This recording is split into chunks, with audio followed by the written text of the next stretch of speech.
The chairman takes action after terrifying video of why Yu Menglong shakes the world. The world had barely caught its breath. The night still hummed with the echoes of the leaked footage, that dimly lit room, the trembling hands, the whispers caught between static and silence. Screens everywhere glowed with the same haunting image, Yu Menglong's pale face, eyes full of something the world could not name. Across oceans and borders, millions watched, replayed, analyzed. Some wept, some raged, others simply stared, lost in disbelief. The internet burned with theories, while television anchors struggled to find words. It was no longer just a celebrity tragedy, it had become a global mystery. And then, at dawn, something changed. In the heart of the capital, beneath layers of marble and steel, the nation's supreme leader, the chairman, sat before a massive screen replaying the video on loop. The room was silent, but for the hum of electricity. Advisors stood behind him, shifting uneasily as the clip repeated. Each replay seemed heavier, darker, pulling everyone deeper into the unspoken question, what really happened to Yu Menglong? When the chairman finally spoke, his voice was calm, almost too calm. "Shut down the networks," he said. The order rippled through the corridors like thunder. Within hours, satellite feeds flickered, platforms slowed, and the city's heartbeat, the constant buzz of online noise, fell eerily quiet. Citizens looked up from their screens, confused, then frightened. For the first time in years, the nation was silenced by command. But silence, they soon learned, could not erase memory, because the video had already escaped. Encrypted copies existed in thousands of servers across the globe, in inboxes, private clouds, and offline hard drives. People who had seen it described it like a fever dream. "You can't unsee it," one viewer wrote. "It feels alive." Another claimed they heard whispers through their headphones long after closing the file. Rumors began to twist. Some swore there were multiple versions of the video, each revealing a new, darker layer. The chairman's advisors met in secrecy, arguing over every possibility. "Leak or trap?" one asked. "Sabotage," said another. Someone wanted this to go public. And yet, no one could explain the strange details. The lights in the footage pulsed in a pattern. Once, twice, pause, then 3 times again like code. When technicians slowed the frames, faint symbols appeared etched into the walls behind Menglong, symbols no one could identify. Outside the palace, chaos grew. Streets filled with mourners holding candles and phones. Protesters clashed with police. Fans carried posters of Menglong, faces streaked with tears, demanding answers. Drones hovered overhead, capturing footage of oceans of people moving as one body, one sound, one grief. In the chairman's private quarters, reports flooded in from embassies, studios, and newsrooms worldwide. Global leaders were demanding statements. Celebrities posted cryptic messages, black screens, single emojis, coded references. The entire planet seemed trapped in the same hypnotic loop. Then came the rumor that would ignite the next wave, a second video. A journalist from the north claimed to have seen it, a continuation of the first, filmed from a different angle. In it, Menglong was no longer sitting.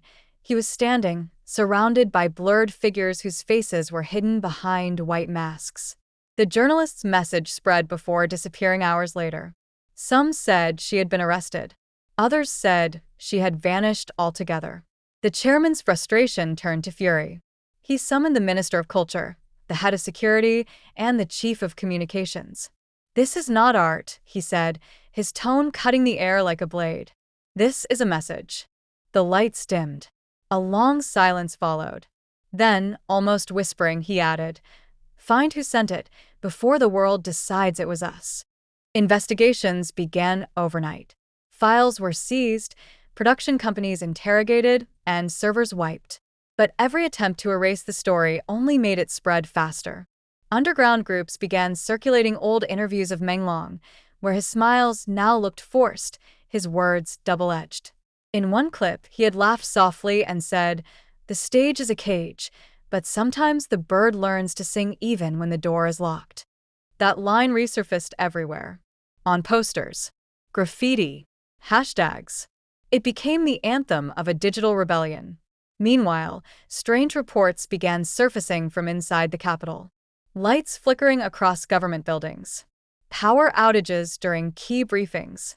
Anonymous messages flooding official inboxes, all repeating the same line. You can't silence a shadow. The chairman, now visibly worn, paced through his office, late into the night.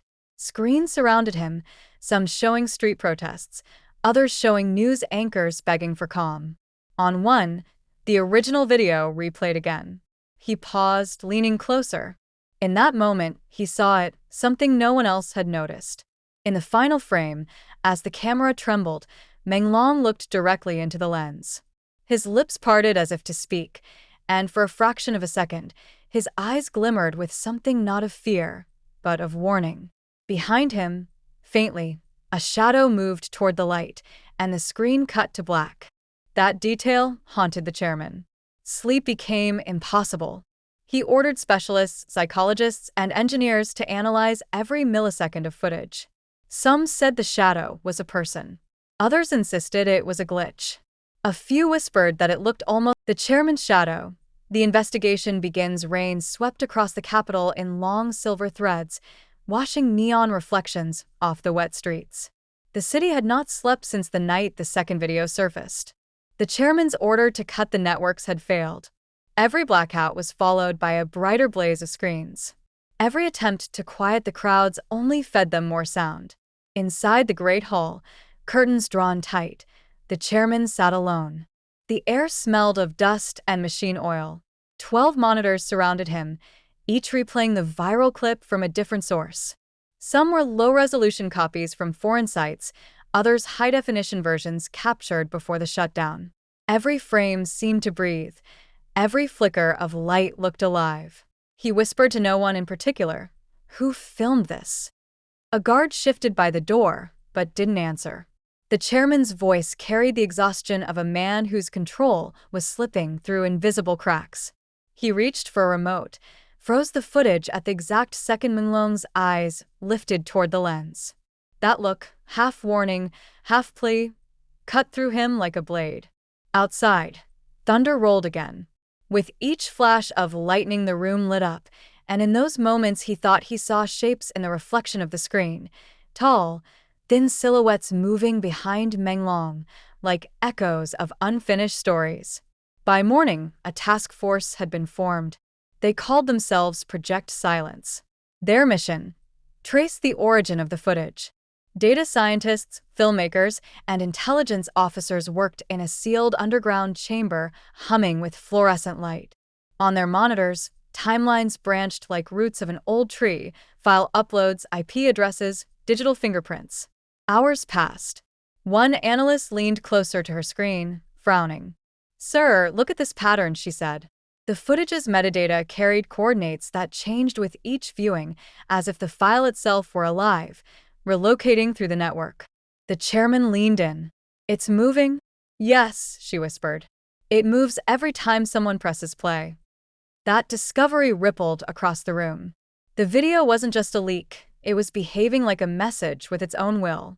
While the task force dug deeper, the streets outside turned into rivers of umbrellas. People gathered despite the storm, singing the actors' songs in trembling voices. Drones hovered overhead, their red lights blinking like stars watching a morning planet. Children left white paper cranes at intersections, each bearing a handwritten wish: find the truth. Across the sea, international broadcasters replayed the story hourly. Reporters spoke of a video that refuses to die. Talk show hosts analyzed Menglong's final words, while psychologists debated whether the footage was a cry for help or a staged illusion. Every theory contradicted the next, and yet the fascination grew. Back in the capital, the chairman's insomnia deepened. Each night, he replayed the video alone.